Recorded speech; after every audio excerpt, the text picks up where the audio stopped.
The word democracy comes from the Greek words of demos, which means people, and kratos, which means power or rule. So, democracy basically means the rule of the people. Right, we all know that democracy creates that perfect society, that we can choose with our vote all the government. So if vote is so important, why does a large part of the population does not vote? First of all, we need to define electoral abstentionism.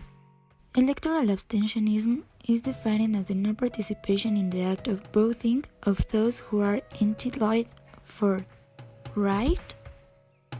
Let me give you an example. In the last 3 federal elections in Mexico State, only 57.5% vote. That means that almost a third of the padron roll didn't participate. They were part of the electoral abstentionism. Now that we know the statistics, it's necessary to ask ourselves, why do people who can vote decide not to? There are many causes for electoral abstentionism. We will classify them in 3 groups. The first one, sociodemographic factor, refers to all of the qualified that define a sector of the population. Gender, sex, education, age, etc. are just a few examples of these kind of factors. This is you. You are a woman. You live in an indigenous location. All this makes you prone to be part of a group of people who are not going to vote because of the sexism and conservatism that still exists in some regions of Mexico. The second group of causes, the psychological factors, it encompasses those factors related to the mentality of citizens, such as the indifference to elections or skepticism about the results of elections. The last group is a political factors one, which includes the often a renewal of political class as well as the distancing of political parties because they do not keep their promise or because of corruption scandals. So which are the solutions we propose? The first solution we propose to this problem is to implement the second round electoral system. This method consists in obtaining more than half of the votes cast to reach a corresponding public office. This method will promote greater citizen participation because when 50% of the votes are necessary, it encourages people to choose their candidate without thinking that they will not cause a change. Let's give you an example. In Ecoland, elections are held. 5 candidates are proposed. At the end of the election day, the results were obtained. As none obtained 50% of the votes, other elections are called. In this, the 2 candidates with the highest number of votes are put, generally those of opposition. When dealing with this, the people decide to go out to vote to avoid that the candidate who fits the list with his ideology wins. In addition, this method of participation helps the government of the country. By getting more of the 50% of the votes, it helps to achieve legitimacy within the election and not outside the polls. On the other hand, it will force the political parties to encourage the vote of the people to win the elections.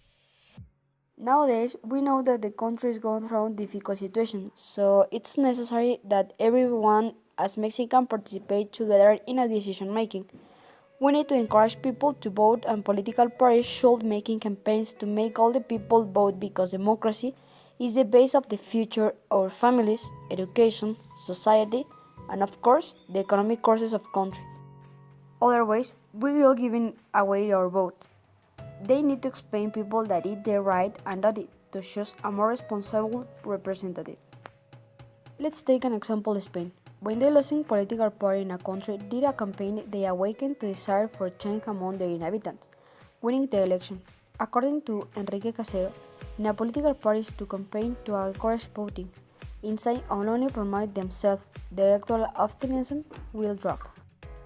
Technology has brought thousands of benefits to our lives, as well as comforts. That's why our third solution is the implementation of technology in the electoral process. Well, in this way we could get more agility in the process, better control, more security, transparency, effectiveness, and productivity. In addition, we will be protecting the planet, since we will not use so much paper. Also, it will optimize resources. It is known that at least 7 countries around the world use electronic voting, among them Belgium, where the legal framework for electronic voting was established in 1994. In the elections of 2014 in Belgium, the electoral participation of citizens was 89.4%, while in the 2012 elections in Mexico, the electoral participation of citizens reached 63.1%. These figures allow us to see how electronic voting encourages the population to participate, because they feel more secure. Mexico is prepared, has the level of technological infrastructure and the potential to implement this innovative solution to one of its most worrying problems. Electronic voting is much safer and there is less chance that the results will be altered. Eduardo Torres says that among the advantages of this technology is the automation of vote counting. In the traditional method, it is impossible to know if it was well counted, if the ballot box reached its destination completely, and there is not guarantee that it has been counted in its entirety. Now is your turn. We need a better Mexico because we belong to it. We are Mexico. It does not allow to only a percentage of people to decide for us.